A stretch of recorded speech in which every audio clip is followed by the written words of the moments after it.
Hi guys, Korean movie recapped here. Before we start, warning. Spoilers ahead. Today, I'm going to recap a 2019 Korean action movie called Long Live the King. This movie is about a gangster who decides to be a good person after falling in love with a beautiful girl who's working as a lawyer.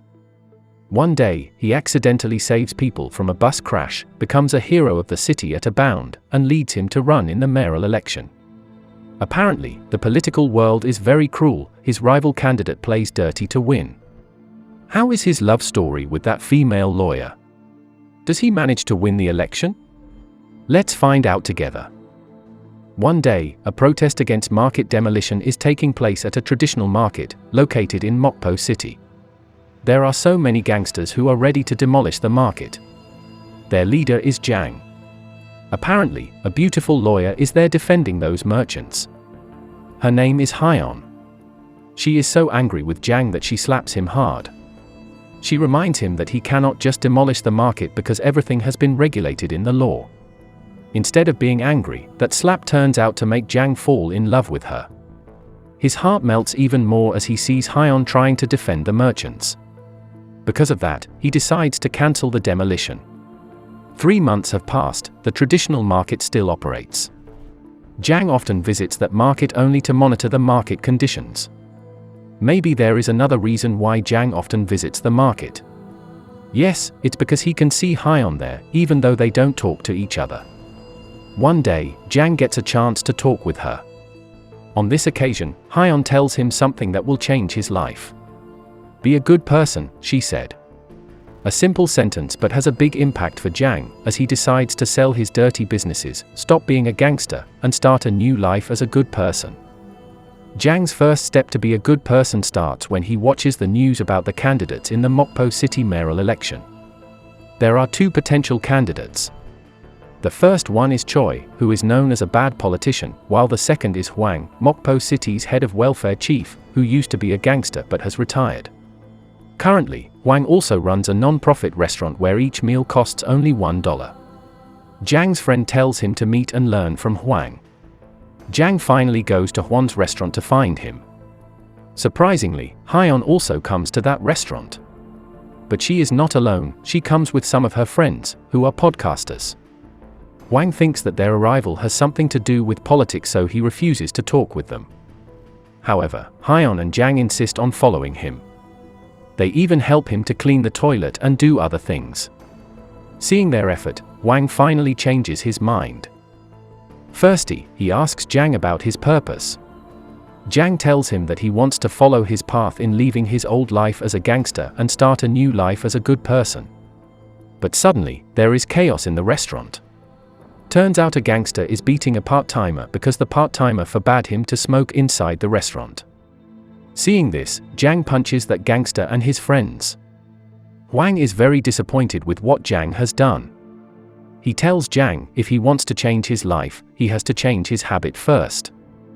Apparently, Choi is the man behind the market demolition. He has to demolish the market because he wants to build a large theme park there. But he couldn't start the construction because the demolition hasn't started until now. It turns out that Jang and his men were ordered by Choi to do the demolition. On the other hand, Hyeon brings Hwang to the market to explain her purpose.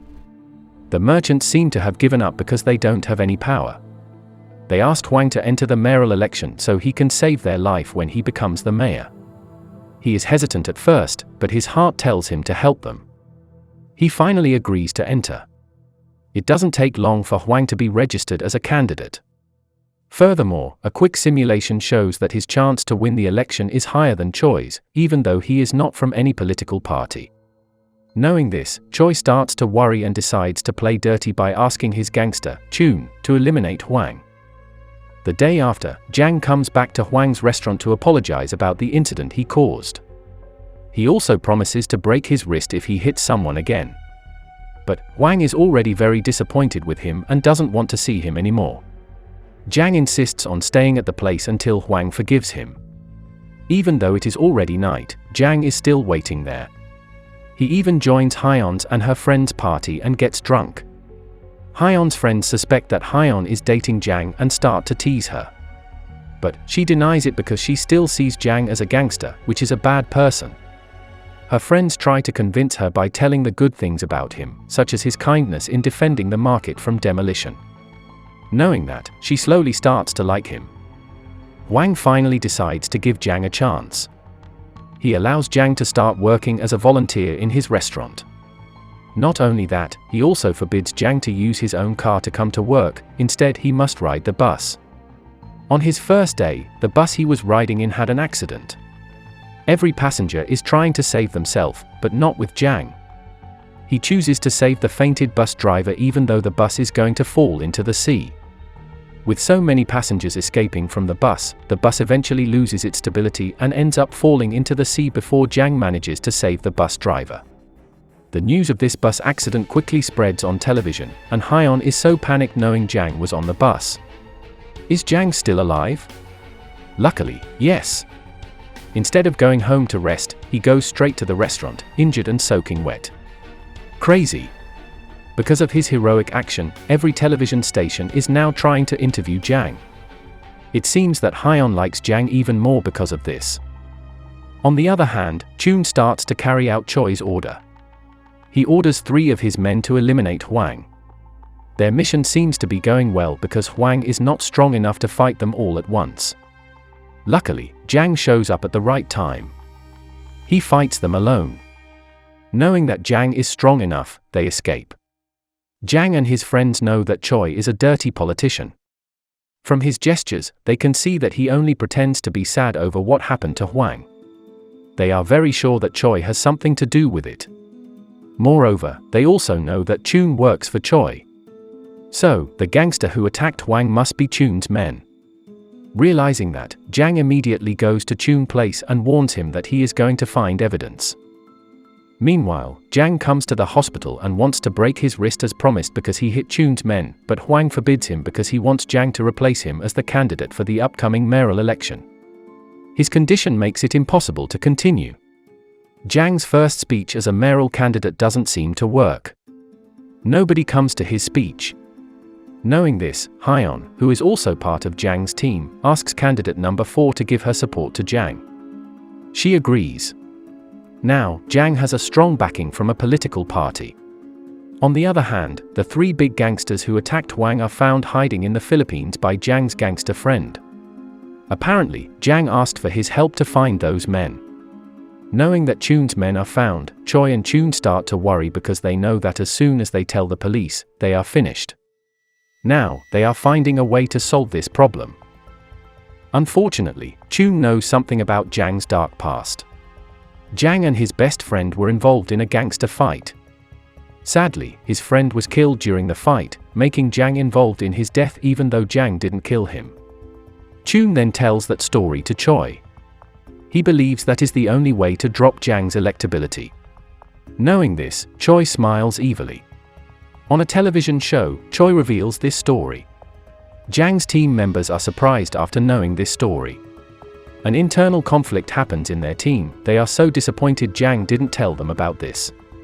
But, Jiang tells them that he will solve this problem by himself. Meanwhile, Choi and Chun continue their dirty plan. Now they kidnap Hyeon and threaten Jiang to release their men. Jiang's image gets worse when he attacks Choi in front of the media because Choi was provoking him. Jiang is in a hard situation now.